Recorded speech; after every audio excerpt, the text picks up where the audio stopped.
Hi hello and welcome back to our channel ஆனிஸ் media. இன்னைக்கு நம்ம என்ன பார்க்க போறோம் அப்படின்னா, மாதத்தினுடைய இரண்டாவது சனிக்கிழமை மட்டும் விடுமுறை ஏன் விடப்படுது அப்படின்றத பத்தி தான் பார்க்க போறோம். பொதுவாகவே பள்ளி கல்லூரிகள் மற்றும் தொழில் சார்ந்த எந்த நிறுவனத்திற்கும் வாரத்தில் ஒரு முறையாவது விடுமுறை உண்டு. இது பழங்காலத்திலிருந்தே நடைமுறையில் உள்ளது. இயல்பாகவே பள்ளிகள், கல்லூரிகள், வங்கிகள், நிறுவனங்கள் என எல்லா இடங்களிலும் ஞாயிற்றுக்கிழமை விடுமுறை. மேலும் இந்தியா உள்ளிட்ட பல நாடுகளில் ஒவ்வொரு மாதமும் இரண்டாவது சனிக்கிழமை வங்கிகள், அரசு அலுவலகங்கள் மற்றும் சில தனியார் நிறுவனங்களுக்கு விடுமுறை அளிக்கப்படுகிறது. இரண்டாவது சனிக்கிழமை விடுமுறை ஏன் கொடுக்கப்படுகிறது என்று நம்மில் பலர் ஆச்சரியப்படலாம். இரண்டாவது சனிக்கிழமை ஏன் விடுமுறை என்று தெரியுமா?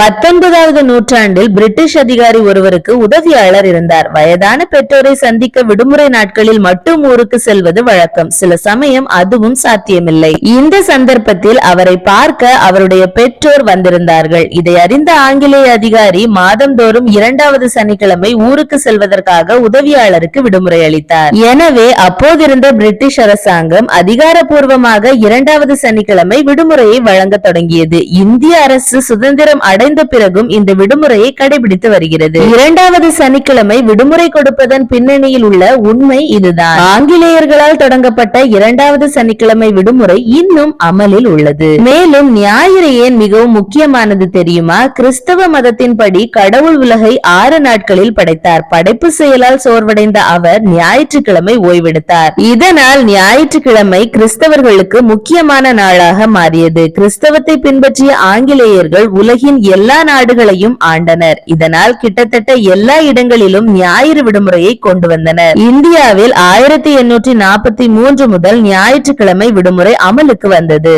வரலாற்றின்படி 7 மார்ச் 321 அன்று கிறிஸ்தவ மதத்திற்கு மாறிய முதல் ரோமானிய ஆட்சியாளரான கான்ஸ்டன்டைன் பேரரசர் மக்கள் தேவாலயத்திற்கு செல்ல ஞாயிற்றுக்கிழமை பொது விடுமுறையாக அறிவித்தார். ஞாயிற்றுக்கிழமை என்பது வாரத்தின் கடைசி நாள். 1844 ஆண்டு பிரிட்டிஷ் கவர்னர் ஜெனரல் பள்ளி செல்லும் மாணவர்களுக்காக ஞாயிறு விடுமுறையை அறிவித்தார். இந்த நாளில் மாணவர்கள் சில ஆக்கப்பூர்வமான செயல்களில் ஈடுபட அனுமதிப்பதும் அவர்களின் அன்றாட படிப்பிலிருந்து ஓய்வு எடுப்பதும் ஆகும். இந்தியா பிரிட்டிஷ் ஆட்சியின் கீழ் இருந்தபோது இந்தியாவில் மில் தொழிலாளர்கள் வாரத்தின் 7 நாட்களும் கடுமையாக உழைக்க வேண்டியிருந்தது. ஓய்வெடுக்க அவர்களுக்கு விடுமுறை இல்லை. ஆனால் பிரிட்டிஷ் அதிகாரிகள் மற்றும் தொழிலாளர்கள் ஒவ்வொரு ஞாயிற்றுக்கிழமையும் தேவாலயத்திற்கு சென்று பிரார்த்தனை செய்தனர். எனவே பின்னாளில் மில் தொழிலாளர்களுக்கும் ஞாயிற்றுக்கிழமை விடுமுறை கொடுக்கப்பட்டது. இந்த வீடியோ உங்களுக்கு பிடிச்சிருந்தா லைக் அண்ட் ஷேர் பண்ணுங்க. நம்ம சேனலை மறக்காம சப்ஸ்கிரைப் பண்ணி மேலும் உங்க ஆதரவை தெரிவிங்க. மேலும் நம்ம சேனல்ல போடக்கூடிய வீடியோஸ் எல்லாம் உடனுக்குடன் உங்களுக்கு நோட்டிபிகேஷன்ஸ் வர பக்கத்துல இருக்க பெல் ஐகானை கிளிக் பண்ணிக்கோங்க. தேங்க்ஸ் ஃபார் வாட்சிங். Stay tuned.